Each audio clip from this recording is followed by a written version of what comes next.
അത്തം പിറന്നതോടെ വീട്ടുമുറ്റങ്ങൾക്ക് ചാരുതയേകുകയാണ് വർണ്ണപ്പൂക്കളങ്ങൾ. പൂക്കളമൊരുക്കാൻ വിപണിയും സജീവമായി കഴിഞ്ഞു.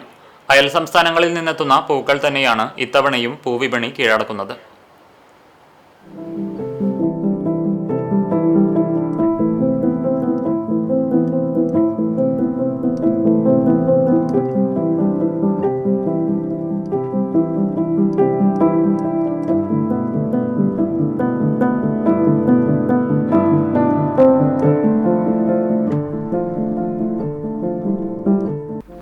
വിവിധ വർണ്ണങ്ങളിലുള്ള ജമന്തിപ്പൂക്കൾക്കാണ് ഈ വർഷം ഏറ്റവും കൂടുതൽ ആവശ്യക്കാരുള്ളത്. പ്രധാനമായും ബാംഗ്ലൂർ, ചിക്കബെല്ലാപൂർ എന്നിവിടങ്ങളിൽ നിന്നാണ് പൂക്കൾ വിപണിയിൽ എത്തിക്കുന്നത്.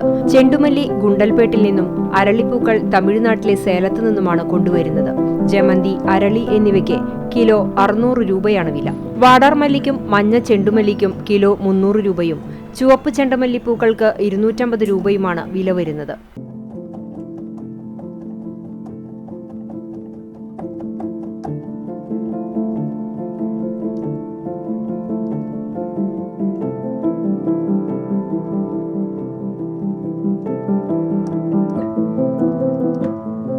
പൂക്കളത്തിന് മാറ്റേകാൻ ആവശ്യക്കാർ കൂടുതലും ഉപയോഗിക്കുന്നത് ചെണ്ടുമല്ലിയും വാടാർമല്ലിയുമാണെന്ന് കഴിഞ്ഞ 5 വർഷമായി പുന്നൂർക്കുളം ആൽത്തറയിൽ പൂക്കച്ചവടം നടത്തുന്ന വട്ടംകുളം സ്വദേശികൾ പറയുന്നു.